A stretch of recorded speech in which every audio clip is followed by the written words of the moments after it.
Assalamualaikum warahmatullahi wabarakatuh. Terima kasih kerana sudi meluangkan masa. Dalam video ini, marilah kita sama-sama menghayati satu bab penting daripada sirah Rasulullah SAW tentang kesabaran baginda menghadapi kaum Quraisy. Semoga penceritaan ini menenangkan hati dan menambah kecintaan kita kepada Rasulullah SAW. Silakan menonton. Jika kesabaran itu ada wajah, maka wajah itu adalah Rasulullah SAW.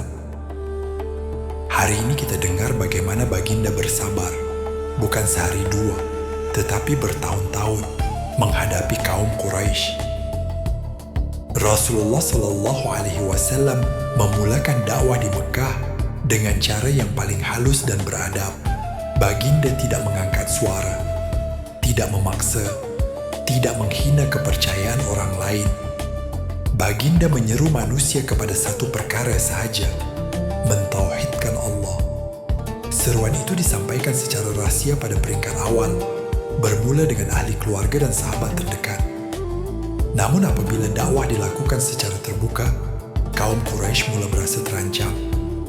Bagi mereka, dakwah Rasulullah bukan sekadar isu agama. Ia menggugat kuasa kepimpinan mereka di Mekah, keuntungan daripada penyembahan berhala, tradisi nenek moyang yang diwarisi turun-temurun. Maka ejekan demi ejekan pun bermula. Rasulullah SAW digelar penyair, tukang sihir, dan orang yang kononnya memecah belahkan masyarakat.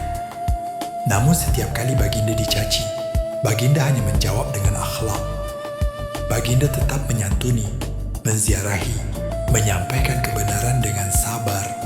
Inilah asas dakwah Nabi. Kebenaran disampaikan dengan kelembutan, bukan kemarahan. Apabila kata-kata lembut tidak menghentikan dakwah, kaum Quraisy mula menggunakan senjata yang lebih kejam, penghinaan terbuka. Setiap kali Rasulullah SAW berdakwah di sekitar Ka'bah, akan ada suara yang mencelah, ketawa yang mengejek, dan fitnah yang disebarkan. Antara peristiwa paling menyayat hati, ketika baginda sujud dalam solat, ada yang meletakkan kotoran unta di atas belakang baginda. Baginda tidak bangkit dengan marah. Baginda kekal dalam sujud, menyerahkan diri sepenuhnya kepada Allah. Putri baginda, Fatimah radhiyallahu anha, datang membersihkan. Hatinya terluka melihat ayahnya dihina. Namun Rasulullah hanya menenangkan. Jangan bersedih wahai anakku, sesungguhnya Allah akan menolong ayahmu. Bayangkan kesabaran ini. Seorang ayah, seorang nabi, dihina di hadapan orang ramai. Namun tiada doa kebinasaan dilafazkan, hanya doa agar mereka diberi hidayah. Melihat dakwah terus berkembang, kaum Quraisy mengambil keputusan paling kejam. Mereka memulau Rasulullah SAW dan seluruh Bani Hashim. Satu perjanjian ditulis dan digantung di Ka'bah. Tidak boleh berniaga, tidak boleh berkahwin, tidak boleh berhubung. Selama hampir 3 tahun, Rasulullah SAW dan para sahabat hidup dalam kesempitan. Makanan sangat sedikit. Ada hari mereka hanya memakan daun-daun kering. Tangisan kanak-kanak kedengaran di malam hari kerana kelaparan. Namun Rasulullah SAW tetap menenangkan umatnya. Baginda menguatkan iman mereka. Baginda mengingatkan bahawa pertolongan Allah itu dekat.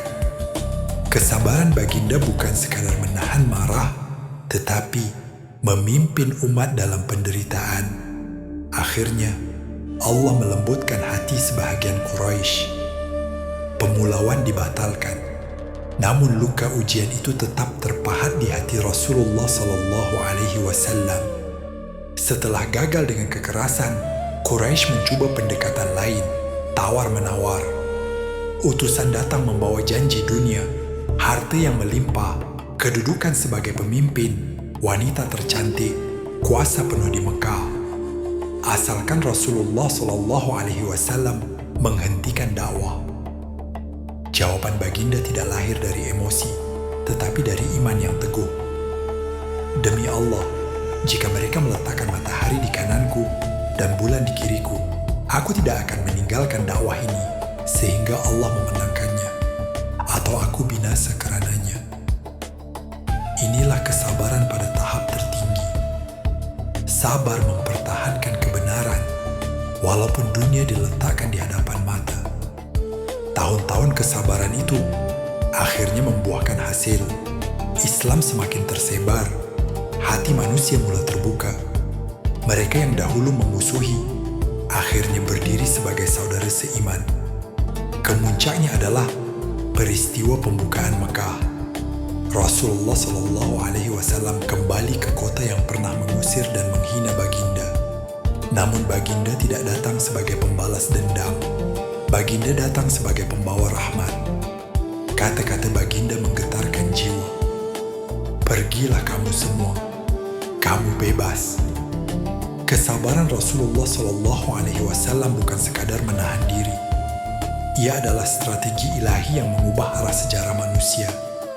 Kisah ini mengajar kita satu hakikat besar. Kesabaran bukan tanda kalah. Jika Rasulullah SAW bersabar bertahun-tahun menghadapi fitnah dan hinaan, maka ujian kecil kita hari ini seharusnya lebih mudah ditanggung. Bersabarlah.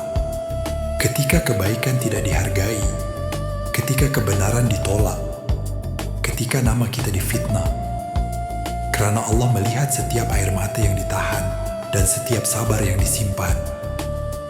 Kesabaran Rasulullah SAW bukan hanya untuk dikagumi, tetapi untuk diteladani. Semoga kisah ini menguatkan hati kita semua.